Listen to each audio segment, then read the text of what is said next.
টঙ্গীতে আগামী 14 থেকে 16 ফেব্রুয়ারি ইজতেমা করার ঘোষণা দিয়েছে সাতপন্থীরা। সাতপন্থীর মিডিয়া সমন্বয়ক মোহাম্মদ সায়েম এ তথ্য জানান। সায়েম বলেন, এবার আমাদের সঙ্গে বৈষম্যমূলক আচরণ করছে সরকার।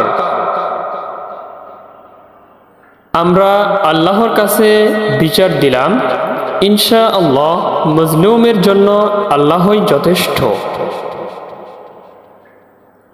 টঙ্গীর সহিংসতা ঘটনার আগের থেকেই সরকার আমাদের সঙ্গে ওয়াদা খেলাফ করেছে।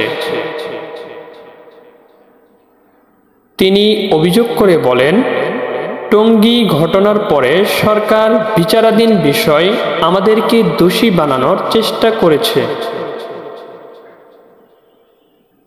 এছাড়া আমাদের নিহত সাথীর পক্ষে থানায় মামলাও গ্রহণ করেনি।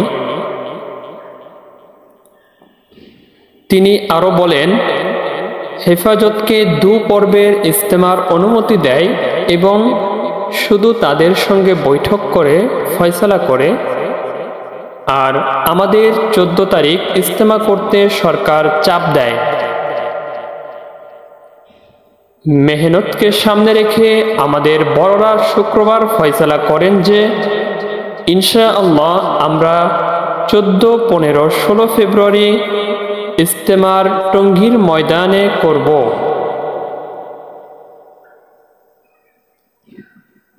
মোহাম্মদ সায়েম আরও বলেন, এই বছরের পরে টঙ্গী ময়দানে আমরা আর ইজতেমা করতে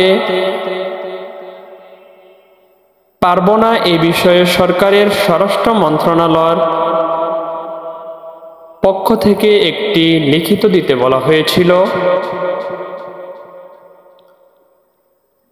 তখন তাদের জানানো হয়, এই বিষয়ে লিখিত রাখার এখতিয়ার তাদের নেই।